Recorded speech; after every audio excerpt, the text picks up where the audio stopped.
Bem-vindos a mais um Canabinal, o canal de notícias científicas dos canabinoides. Eu sou Eliana Rodrigues e hoje eu vou trazer o relato das palestras e as mesas redondas que aconteceram no segundo dia da 9ª edição do curso de Cultive, Redução de Danos e Uso Terapêutico da Cannabis, protagonizado pela Associação Canábica Cultive e tendo o apoio da Unifesp e do nosso programa aqui de extensão da Unifesp, que é o Canabinal. Bem, então no domingo, no dia 15 de setembro, lá no Teatro Sérgio Cardoso, agora, 2024, nós tivemos logo pela manhã o Lauro Pontes, que é um psicólogo, para falar sobre o título, né, da palestra Cannabis no tratamento de traumas e transtornos psiquiátricos. Bem, ele faz uma série de introduções, dizendo que nós temos 86 bilhões de neurônios, né?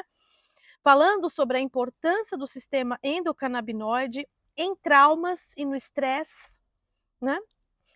Traz vários artigos interessantes de uma pesquisadora que ele gosta muito, que é a Maria Morena, então quem quiser saber mais também pode ir atrás dessa autora.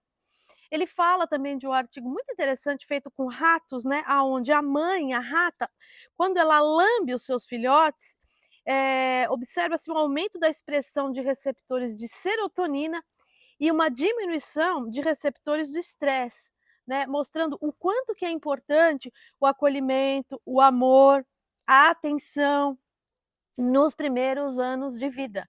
Obviamente que nós estamos falando de rato, mas a gente sempre acaba extrapolando isso, né, para nós seres humanos. Então, existem também, ele traz vários artigos mostrando que maus tratos na infância acabam gerando o quê? Adultos problemáticos. Nem precisaria de tantos precisa sim, a gente precisa, né, de dados científicos para poder dizer que é verdade. Bom, enfim. Tem uma coisa muito interessante também que ele traz, que é assim, que a administração do THC, ainda que agudamente, ou seja, uma vez logo após um trauma, pode amenizar muito, né, os sintomas do transtorno do estresse pós-traumático. Então também existem vários estudos já mostrando isso, né. Por quê? Porque o THC, ele ajuda a diminuir a percepção subjetiva do trauma. Ele traz aquela frase célebre do Sartre, né, que é: "O problema não é o que acontece com você, mas sim o que você faz, né, com esse acontecimento". Então é um pouco isso, né, que o THC faz. Bom, como que eu vou lidar com o que aconteceu, né? Então é muito interessante, a palestra dele foi incrível, como ele sempre, né, dá um show nas aulas dele. Bom, em seguida venho eu, e o título da palestra que eu ofereci lá é Canabinoides e Canabinomiméticos. Então, o que eu tento trazer? Bom, a gente tem sim todo um sistema no nosso organismo, o sistema endocannabinoide, o endocannabinoidoma, mas o que age nesse sistema? Os nossos agonistas, né, as nossas maconhas internas, as substâncias que vêm da cannabis sativa, aquelas substâncias que a gente produz em laboratório, nabilona, enfim, dronabinol, mas também outras plantas podem interagir com o nosso sistema, modular o nosso sistema endocannabinoide, né, favorecendo a liberação de mais endocannabinoide, por exemplo, anandamida, né, aumento de expressão de receptor, enfim. Então, entre elas, lavanda, copaíba, pimenta do reino, jambu e muitas outras. E também trago uma coisa muito interessante, que é o quanto que o nosso sistema, para saber, enfim, uma determinada doença que a gente tem e qual é o desequilíbrio do nosso sistema endocannabinoide. Quer dizer, eu estou doente por quê? Porque eu estou com hiperestímulo desse sistema endocannabinoide ou estou com um hipoestímulo desse sistema endocannabinoide, né?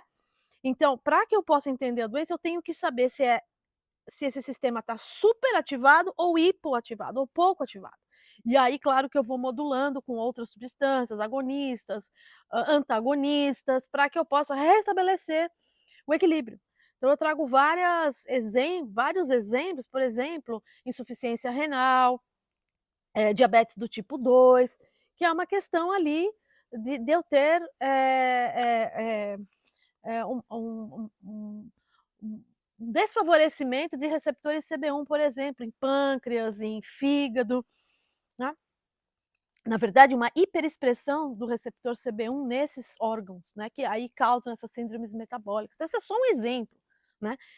Então a chave, né, da história é o que o médico consiga entender: "Bom, essa doença ela é gerada por uma hiperativação, então eu vou fazer o quê? Bloquear o sistema para que ele não fique tão ativo". Basicamente foi isso que eu falei lá, né. Depois de mim veio o psiquiatra Wilson Lessa, maravilhoso, para trazer uma pergunta muito instigante, e a pergunta é o nome da palestra já é a pergunta, né. "Cannabis causa esquizofrenia?" Interrogação. Isso é um assunto muito recorrente, muita gente se pergunta, muita gente, né, são muitos artigos que respondem isso de formas antagônicas, um dizendo que sim, outro dizendo que não. Então quem nasceu primeiro, o ovo ou a galinha, né? O que que acontece no caso da esquizofrenia? A cannabis sativa dispara a esquizofrenia em quem já tem predisposição, ou quem tem predisposição usa a cannabis para atenuar os seus efeitos? Essa pergunta vem sendo feita há muito tempo. Bem, aí ele chega, né, ele deu um histórico gigante também, como sempre, né, e para resumir a palestra dele, ele diz uma coisa e ele fala: "Olha, depois do que eu disser aqui, a gente já pode ir embora e não precisamos nem continuar essa palestra", mas ele continua. Então a frase de impacto que ele fala é a seguinte: "Bom, a gente sabe que essas variedades de cannabis sativa, ao longo do tempo, elas vêm aumentando o seu teor de THC pelo próprio processo de domesticação do homem, que se deseja mais THC, enfim, né.